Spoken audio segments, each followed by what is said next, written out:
కాంగ్రెస్ ప్రభుత్వం అధికారంలోకి వచ్చిన తర్వాత ఎక్కడెక్కడైతే అక్రమంగా కబ్జాలు చేశారో చెరువులు కానివ్వండి, కుంటలు కానివ్వండి వాటిపైన స్పెషల్ ఫోకస్ పెట్టినట్టు తెలుస్తుంది. అలాగే హైడ్రా అనే కొత్త పథకం కూడా తీసుకొచ్చింది. ఈ హైడ్రా కారణంగా చాలా మంది ఎవరైతే అక్రమంగా భవనాలు నిర్మించారో వారిపైన కూడా కన్నేసినట్టు తెలుస్తుంది.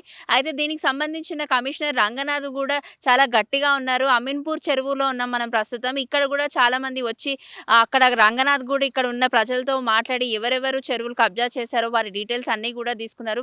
ఆయన పరిశీలనలో భాగంగా తెలిసిందేంటంటే ఇక్కడ మొత్తంగా 13 చెరువులున్నాయి. ఆ 13 చెరువుల్లో 882 అక్రమంగా నిర్మాణాలు చేపట్టారు. అయితే అందులో బిల్డింగ్స్ కూడా ఉన్నాయి. ఇక్కడ మనం చుట్టుపక్కల చూసుకుంటే ఈ చెరువు అంతా కూడా చాలా పెద్ద విస్తీర్ణంతో ఉంది. వర్షం గాని, వానలు గాని ఎప్పుడైనా వచ్చినప్పుడు కూడా ఈ వాటర్ అంతా కూడా ఇక్కడ రోడ్డు మీదకొచ్చే వరకు కూడా కనిపిస్తున్నట్టుంది. అయితే ఈ చుట్టుపక్కల మనం చూసుకుంటే ఎంత అధికార వ్యవస్థ ఎన్ని చేస్తున్నప్పటికీ గూడా ఇక్కడ 13 చెరువుల్లో 882 అక్రమంగా బిల్డింగ్స్ గూడా నిర్మాణాలు చేపట్టినట్లు అధికారులు గూడా గుర్తించడం జరిగింది.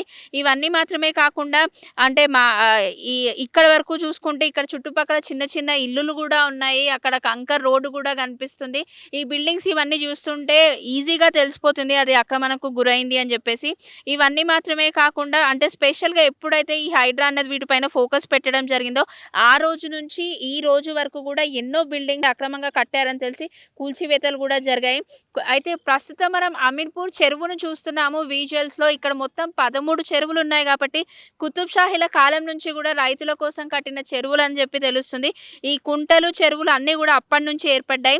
ఇంకా అమీన్‌పూర్ చెరువు కింద కొత్త చెరువు, బొమ్మనకుంట, శెట్టికుంట, శంభునికుంట, ఉబకుంట, షంబి చెరువు, గండికుంట, పోచమ్మ కుంటలు ఇవన్నీ కూడా ఉన్నాయి. ఈ 12 కుంటలు కూడా కుతుబ్ షా కాలం నుంచి కూడా ఉన్నట్టు తెలుస్తుంది. ఇవి మాత్రమే కాకుండా ఇప్పుడు కొంతమంది అమీన్పూర్ చెరువులో పరిధిలో ఉన్నటువంటి ఎన్‌జీటీకి కూడా వాళ్ళు ఫిర్యాదు చేయడం జరిగింది. మొత్తంగా అంటే 881 దాంట్లో 581 నిర్మాణాలకు నోటీస్ కూడా ఇచ్చింది ఎన్‌జీటీ ప్రభుత్వం. ఇవన్నీ కాకుండా సుమారు 512 ఎకరాలున్న పెద్ద చెరువును కూడా ల్యాండ్ మాఫియా సగం వరకు కబ్జా చేసినట్లు తెలుస్తుంది. ఇక ఎఫ్టీఐ పరిధి కూడా దాటేసింది. బఫర్ జోన్ కిందకి కూడా వచ్చే ఛాన్సెస్ అయితే మొత్తంగా కనిపిస్తుంది. ఈ మొత్తం చెరువులో మనం చూసుకున్నట్లయితే అంటే నీరు మాత్రం చాలా శుభ్రంగా కనిపిస్తుంది. వర్షాలు పడినప్పుడు మాత్రం ఈ ప్రహరీ గోడ మనం ఒకటి చూస్తున్నాము. అది దాటి కూడా వాటర్ వచ్చే అవకాశాలైతే ఎక్కువగా కనిపిస్తున్నాయి. ఇక్కడ చుట్టుపక్కన గ్రామస్తులు ఎవరైనా ఉన్నారా లేదా అనే క్రమంలో ఇక్కడికి పొలిటికోస్ టీమ్ ప్రత్యేకంగా రావడం జరిగింది. కాకపోతే ఇక్కడ కబ్జా చేసినటువంటి ప్లేసెస్ కాబట్టి ఎవ్వరూ కనిపించడం లేదు. రాత్రి వేళల్లో మనం చూసుకున్నట్లయితే ఇక్కడ చుట్టుపక్కల పెద్ద పెద్ద ట్యాంకర్స్ కానివ్వండి, లారీలు కానివ్వండి, టిప్పర్లు కానివ్వండి ఇవన్నీ కూడా పెడుతున్నారు. ఇక్కడ కొన్ని అసాంఘిక కార్యక్రమాలు కూడా ఉన్నాయి అని చెప్తున్నారు.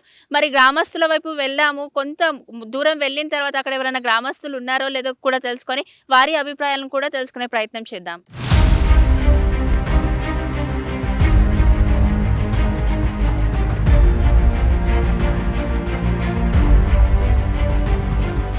ఇక అమీన్‌పూర్‌లో ఇక్కడ మొత్తం 13 చెరువులున్నాయని జెప్పేసి విన్నాము. అంటే అందులో కొంత కబ్జాకి గూడా గురైంది అని అంటున్నారు. మొత్తం 800 పైగా గూడా అక్రమ నిర్మాణాలు చేపట్టారు అని చెప్తున్నారు. మొన్న రంగనాథ్ గూడా వచ్చిర్రు, పరిశీలించారు అని మరి దీని గురించి ఎంతవరకు కబ్జా అయిందని మీరు అనుకుంటున్నారు? కొన్ని చెరువులు కబ్జా అయినాయి. కొన్ని చెరువులలో రైతుల ల్యాండ్ కూడా మునిగిపోయింది. ఆ రైతుల ల్యాండ్ తీసిచ్చే వాళ్ళు ఎవరున్నారు? ఇప్పుడు నీళ్లు ఖాళీ చేసి రైతుల ల్యాండ్ ఇవ్వాలి కదా. పట్టాలు ఉన్నాయి అందరి ఇక్కడ 300 ఎకరాలు పట్ట ఉంది. 300 ఎకరాల పట్ట నీళ్లు మునిగిపోయింది. అది ఎవరు ఇచ్చేది? 100 ఎకరాల చెరువు ఉందంటే మళ్ళీ 300 ఎకరాలు పట్టలో నీళ్లు మునిగిపోయినాయి. అది ఎవరు ఇస్తారు? రైతులకు ఇప్పుడు ఇస్తారా? నీళ్ళు తీసేసి ఇవ్వలేరు కదా. ఇప్పుడు హైడ్రా చేస్తున్న పనిని మీరు హైడ్రా చేసే పనిని గవర్నమెంట్ ఆలోచన చేసి చేయాలి. సామాన్య మానవుడు అనేది అపార్ట్మెంట్కు 70 లక్షలు పెట్టి డ్యూటీలు చేసి కొనుక్కొని 30 ఏళ్ళ నుంచి ఉన్నారు. వాళ్ళ అపార్ట్మెంట్ కూలగొడతా అంటే వాడు ఎక్కడ పోవాలి? ఆయన ఎక్కడ పోవాలి? వాళ్ళు ఎటు పోవాలి?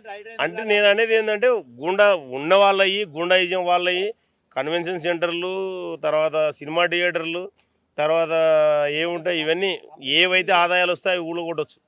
కానీ బిల్డింగ్లు అనేటువంటివి, అపార్ట్మెంట్లు అనేటువంటివి వాళ్ళకు ఒక ఛాన్స్ ఇచ్చి ఎస్ఎఫ్టీ కింద కట్టుకోమని చెప్పి రెగ్యులేషన్ చేస్తే గవర్నమెంట్ కూడా డబ్బు వస్తుంది. అది వాళ్ళు హ్యాపీగా ఉంటారు. ఇప్పుడు లోన్లు కట్టాలా? ఇల్లు వాయా లోన్ కట్టాలి, ఊకుంటాడా బ్యాంకు? అంతే మరి. లోన్ వాడు ఊకున్నాడు కదా. ఇది ఎప్పుడు చేయాలంటే ఇంతకుముందు గవర్నమెంట్లు చేయాలి.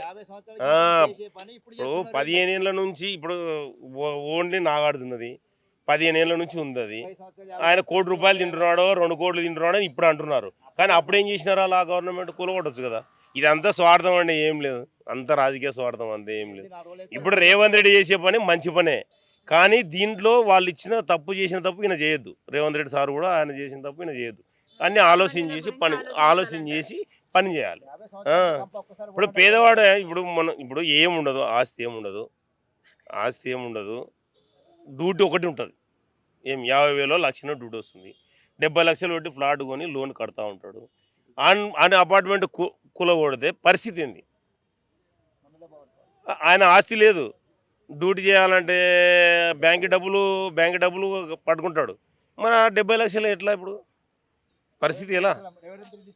రేవంత్ రెడ్డి సార్ ఇవ్వలేడు కదా, మరి వాళ్ళ పరిస్థితి ఏంది? అవన్నీ ఆలోచించాలి కదా. ఇదంతా పోయిన గవర్నమెంట్ తప్పు చేసినప్పుడు ఈ గవర్నమెంట్ సరి చేయాలంటే వాళ్ళకు ఒక ఛాన్స్ ఇవ్వాలి. ఇప్పుడు కొత్తగా ఎటువంటి అక్రమ నిర్మాణాలు లేవంటారా? ఒకప్పుడు చేసినవే ఉంటారా?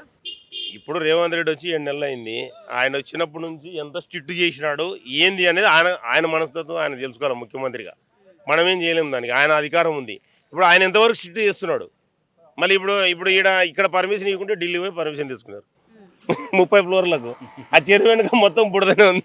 మరి ఎట్లా? మరి 50 సంవత్సరాల నుంచి చేసిన తప్పులు ఇప్పుడు ఒక్కడేసారి వచ్చి హైడ్రా వచ్చి దాన్ని మొత్తం కూల్ చేస్తాం, అది చేస్తాం, ఇది చేస్తాం అంటే ఎట్లా సాల్వ్ చేస్తారు వాళ్ళు? 50 సంవత్సరాల నుంచి వాళ్ళు తప్పులు చేసుకొచ్చింది ఒకటే సంవత్సరంలో ఈయన మొత్తం కూలగొడతారంటే వాళ్ళ పరిస్థితి ఎట్లా? అది కరెక్ట్ కాదు. ఏ ఆఫీసర్లు అయితే మోసం చేస్తారో వాళ్ళని తీసుకుపోయి జైలు వేయాలి, కబ్జా జైలు వేయాలి, వాళ్ళని మొత్తానికే జైలు వేయాలి.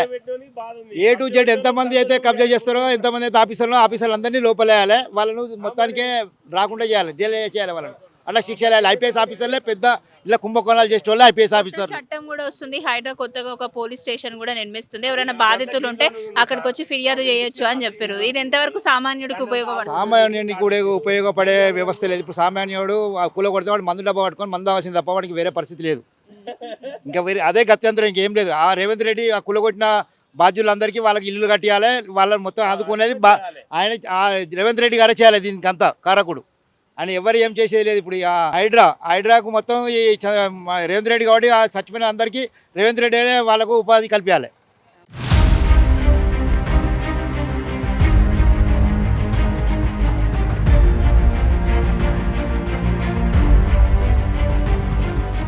ఇప్పుడు మనం అమీన్పూర్లోని పెద్ద చెరువు దగ్గర ఉన్నాము. వారం రోజుల క్రితం హైడ్రా కమిషనర్ అయిన రంగనాథ్ కూడా ఇక్కడికి వచ్చి పరిశీలించడం జరిగింది. ముందు కూడా అంటే ఈ వెళ్ళే మార్గంలోనే ఇంకా ఒక 2-3 చెరువులు కూడా ఉన్నాయని చెప్తున్నారు. అందులో మొత్తం కలిపితే మనం చెప్పుకున్నట్లు 13 చెరువుల్లో ఇది ప్రధానంగా నిలిచే చెరువు అని చెప్పొచ్చు. పెద్ద చెరువు 93 ఎకరాల స్థలం వరకు ఉన్నట్టు చెప్తున్నారు. అయితే ఇంకాస్త ముందుకెళ్దాం మనం, ఇంకొక 9 చెరువులు కూడా ఉన్నాయి. అందులో ఆల్రెడీ 3 వరకు కూల్చేశారని చెప్తున్నారు. మరో 4 కూడా ఉన్నట్టు తెలుస్తుంది. మరి ఆ 4 చెరువులు ఏంటి, దానికి సంబంధించిన వివరాలను కూడా ముందుకెళ్ళి తెలుసుకుందాం.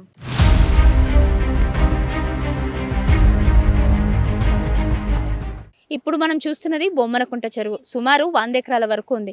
అయితే ల్యాండ్ మాఫియా వీళ్ళందరూ కూడా ఈ స్థలాన్ని కబ్జా చేశారని చెప్పి తెలుస్తుంది. చుట్టుపక్కల మనం చూసుకున్నా కూడా పెద్ద పెద్ద భవనాలు, ఇల్లులు కూడా నిర్మాణం జరిగింది. ఇంకాస్త ముందుకెళ్దాం, ఇంకాస్త చెరువుల గురించి తెలుసుకుందాం. అవి ఎన్ని ఎకరాలు ఉన్నాయి, అక్కడ ఏమైనా బిల్డింగ్స్ వెలిసాయా లేదా అన్నది కూడా తెలుసుకుందాం.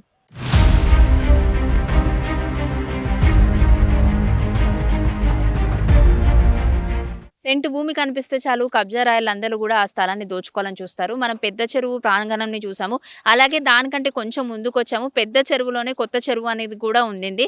అయితే మనం ఇక్కడ విజువల్స్లో కూడా చూసుకుంటున్నాము. ఆల్రెడీ ఇది కబ్జాకి గురైందని చాలా స్పష్టంగా అర్థమైపోతుంది. ఎందుకంటే చుట్టుపక్కలంతా చెరువు ఉంది, దాని పక్కన వాటర్ కూడా మొత్తం నిండుకుపోయింది. వర్షం పడితే ఆ వాటర్ అంతా కూడా ఇక్కడ రోడ్ పైకి వచ్చే అవకాశాలు కూడా కనిపిస్తున్నాయి. మనం విజువల్లో కూడా చూసుకుంటే MLA agreement holder Sisla Ramesh అని చెప్పి చాలా క్లియర్గా రాసింది. ఈ చుట్టుపక్కల ఉన్న కొండల ప్రతి ఒక్క దాని మీద కూడా ఎమ్మెల్యే అన్న పేరు కూడా మెన్షన్ అయ్యింది. తన పేరు సిస్లా రమేష్ అని కూడా మెన్షన్ అయ్యింది. సో ఇది కూడా అక్రమంగా దోచుకున్నారు అని చెప్పడానికి ఇది ఒకటి నిదర్శనం అని చెప్పొచ్చు. ఇంకాస్త మనం ముందుకెళ్దాము. ఇంకా ఎన్ని కుంటలు ఉన్నాయి, ఎన్ని చెరువులు ఉన్నాయి, ఎవరెవరు కబ్జాదారులు, ఏ చెరువును కబ్జా చేశారో కూడా అవన్నీ తెలుసుకునే ప్రయత్నం చేద్దాం.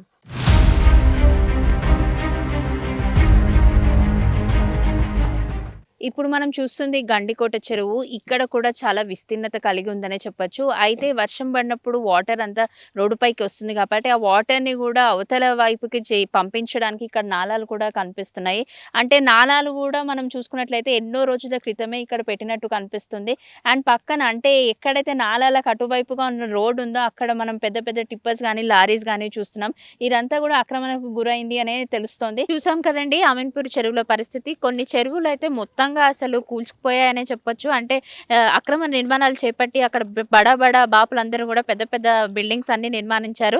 అయితే కొన్ని రూపురేఖలు గూడా పూర్తిగా మారిపోయాయనే చెప్పొచ్చు. కొన్ని సంవత్సరాల క్రితం చెరువు చాలా విస్తీర్ణతతో చాలా పెద్దగా ఉండింది. కానీ ఇప్పుడు చూసుకుంటే కొన్ని చెరువులు అసలు చాలా వరకు తగ్గిపోయాయనే చెప్పొచ్చు. అయితే గత వారం హైడ్రా కమిషనర్ అయినటువంటి రంగనాథ్ ఇక్కడికొచ్చి పరిశీలించారు. అప్పుడు గ్రామస్తులంతా గూడా కొన్ని డాక్యుమెంట్స్ వారికిచ్చి ఇదంతా గూడా కబ్జాకి గురైన ప్లేస్ కాదు, పక్కా ఆధారాలతో కూడుకున్నటువంటి మా స్థలాలు అన్నట్టుగా చెప్పారు. అయితే వాటిని మళ్ళీ తిరిగి పరిశీలించి అందులో ఎంతవరకు వాస్తవం ఉందో కూడా రంగనాథ్ గారు చెప్తాననడంతో గ్రామస్తులు కూడా ముందుకొచ్చి మాట్లాడడానికి కాస్త జంకుతున్నారు. అయితే ఇటువంటి పరిశీలనలో భాగంలో ఉన్నప్పుడు మేమొచ్చి మాట్లాడడం ఎంతవరకు సబబు అని కూడా చెప్పడం జరిగింది. కానీ ఎవరైతే అక్రమంగా బిల్డింగ్స్ అన్నది పేర్చుకొనొచ్చారో, నిర్మాణించారో వాళ్ళని పనిష్ చేయొచ్చు గానీ ఎన్నో ఏళ్లుగా సామాన్యులు ఆ బిల్డింగ్‌లో నివసిస్తున్నారు. ఉన్నట్టుండి కూల్చేస్తే మరి మా బ్రతుకులేంటి అని కూడా కొంతమంది విమర్శించారు. సో దీనికి సమాధానంగా హైడ్రా కమిషనర్ అయిన రంగనాథ్ ఏం చెప్తారు? నిజంగా కబ్జాకి గురైతే కూల్చేస్తారా? లేకపోతే సామాన్యుల వైపు దిశగా ఆలోచించి వారికి న్యాయం చేస్తారా అన్నది రానున్న కాలంలో తెలుసుకుందాం. ఇది ఇప్పటి వరకు ఉన్న అప్డేట్. వీడియో జర్నలిస్ట్ మోహన్‌తో correspondent Keerthana reporting from Ameenpur. Please subscribe to the channel and download the Politicos app from the links in the description.